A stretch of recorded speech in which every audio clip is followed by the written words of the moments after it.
Voilà, on a clairement découvert qu'un animateur fréquentait une adolescente durant la colonie de vacances. Ils couchaient ensemble très régulièrement. Salut, moi c'est Inès, je suis étudiante, mais en dehors des études, je suis aussi animatrice en colonie de vacances l'été et pendant les vacances scolaires. On voit les colonies de vacances comme des endroits voilà, où on va profiter, où c'est joyeux, où on vient pour s'amuser et passer de bonnes vacances. Mais malheureusement, ça arrive aussi qu'on soit confronté à de la pédophilie en animation. J'ai déjà vécu ce genre de situation quand j'étais animatrice. Donc ça m'est arrivé d'avoir des collègues qui draguaient et qui même allaient plus loin que ça avec des enfants qu'ils gardaient. Et en tant qu'adolescente aussi, ça m'est arrivé que des animateurs allaient vers les autres ados, les draguaient, les taquinaient. Des fois, embrasser les enfants. Enfin, ça arrive dans tous les cas dans l'animation en général, que ce soit avant ou encore aujourd'hui. Et puis si ça arrive pas à moi-même, c'est d'autres amies animatrices ou d'autres collègues animateurs qui me racontent leur histoire et on s'en rend compte à quel point c'est hyper récurrent. Dans ce contexte-là, les animateurs, on est très très proche des adolescents,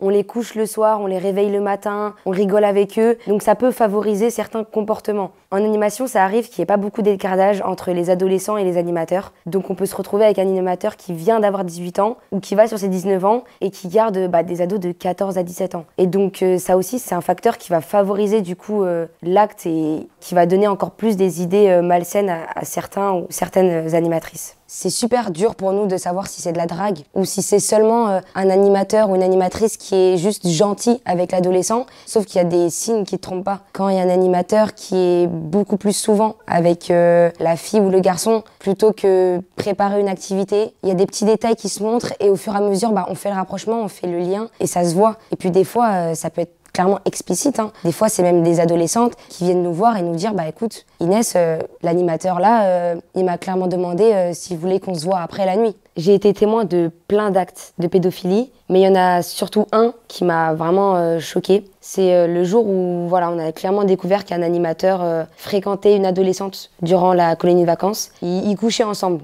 très régulièrement et c'est une histoire qui a choqué tout le monde et qui est partie super loin. Il y a eu des proportions énormes. L'adolescente, elle avait 17 ans et l'animateur, il en avait 19. Même si l'écart d'âge est très faible, l'animateur est responsable de l'enfant, c'est la personne majeure. Enfin, il y a quand même un rapport de force qui fait que même si l'adolescente se sent consentante, il y a un problème dans le fond. C'est juste pas possible, c'est juste interdit. L'animateur va jouer de sa position pour pouvoir atteindre ses objectifs, entre guillemets. Enfin, il va pouvoir être beaucoup plus proche de l'adolescente grâce à son positionnement en tant qu'animateur. Quand on est face à ça, on essaye de pas trop réagir rapidement. On essaye de d'abord réfléchir, parce qu'on est une équipe d'animateurs. Il y a aussi la directrice. On en parle d'abord entre nous. On ne remet pas du tout en cause la parole de l'adolescente, mais on essaye vraiment de savoir ce qui a été vraiment dit ou ce qui a été vraiment fait pour éviter d'accuser la mauvaise personne ou autre. Mais on surveille énormément pour éviter que ça aille plus loin trop rapidement. Le problème, c'est que nous, en tant que jeunes animateurs, on n'est pas préparés à ce genre de situation.